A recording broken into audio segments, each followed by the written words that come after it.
Hi all, you are watching a segment of the Countdown program from October 9, 2023. Today is Monday. View all of our programs on the Patreon resource.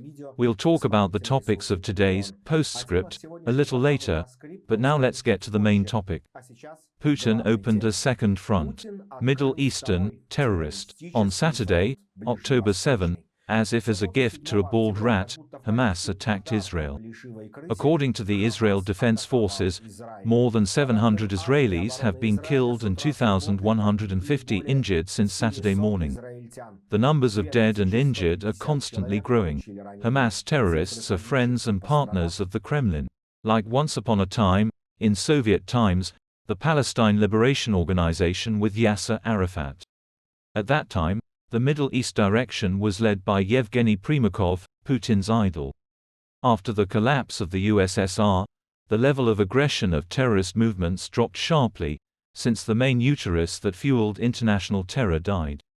The Irish Republican Army announced its dissolution, the ETA movement dissolved itself, and even Yasser Arafat became peace-loving right up to the Nobel Prize, until he was taken to the cemetery. But with the arrival of Putin and his team of revenge seekers in the Kremlin, dreaming of recreating an evil empire, the entire terrorist monkey house came to life. Representatives of Hamas, Hezbollah and the Taliban flocked to the Kremlin. The heirs to the Primakov case did not hide their interest in opening a second front against the collective West. According to geostrategist Putin, the West may simply not be able to cope with two large-scale wars.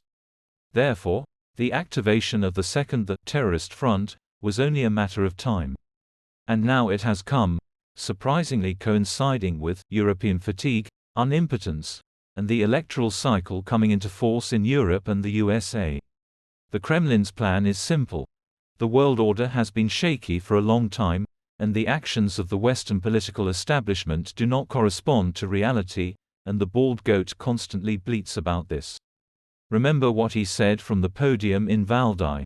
A multipolar world, you will soon receive confirmation, and all that. The attack by Hamas terrorists, fueled by Iran and blessed by the Kremlin, should clearly demonstrate the validity of these Putin's statements and provide an opportunity to bleat once again. After all, I warned you.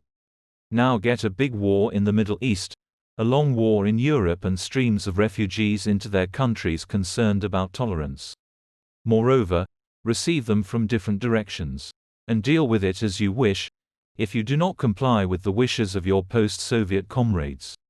And in the future, you will still see an increase in the level of terror in the EU countries. How do you like that, pampered Europeans? Israel's representative to the UN compared Hamas's actions to the attack on the United States in 2001. This is Israel's 9/11, Erdogan said. The international community, and especially the UN and the Security Council, have a very short memory when it comes to Israel. The terror we endure is quickly becoming an afterthought, but this time will never be the same. We will not allow the world to forget the atrocities our country has endured. Meanwhile, a demonstration in support of Hamas actions took place in the Jordanian capital Amman. It took place near the Israeli embassy. And need I say in what ecstasy Tehran danced?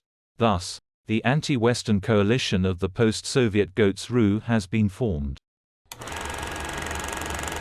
Watch this and other stories in full on the Patreon resource.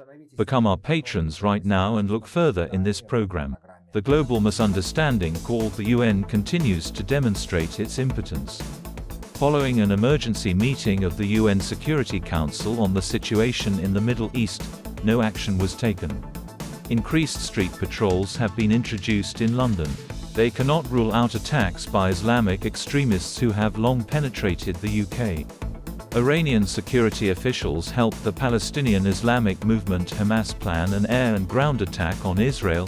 Senior sources in Hamas and the Lebanese militant organization Hezbollah told the Wall Street Journal.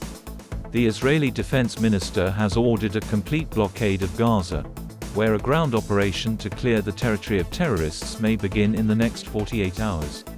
Senator Lindsey Graham called for strikes on Iranian refineries, and the United States sent an aircraft carrier strike group led by the aircraft carrier Gerald Ford to the eastern Mediterranean. See also in the program, Postscript. Analysts at the American Institute for the Study of War report facts indicating that Russia is preparing for a real conflict with the Baltic countries and NATO.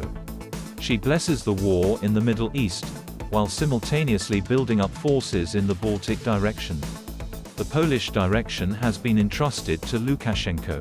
Putin professes the old technique: keep the enemy in constant tension, and gradually increase the level of threats. All this smells bad and looks like a prelude to a world war, where the role of the detonator can be played by terrorists equipped with dirty bombs from Socopithecus. And that is all. See our entire program on Patreon. And thanks to everyone who is becoming our patrons right now. Hugs to everyone. See you on Thursday. Glory to Ukraine.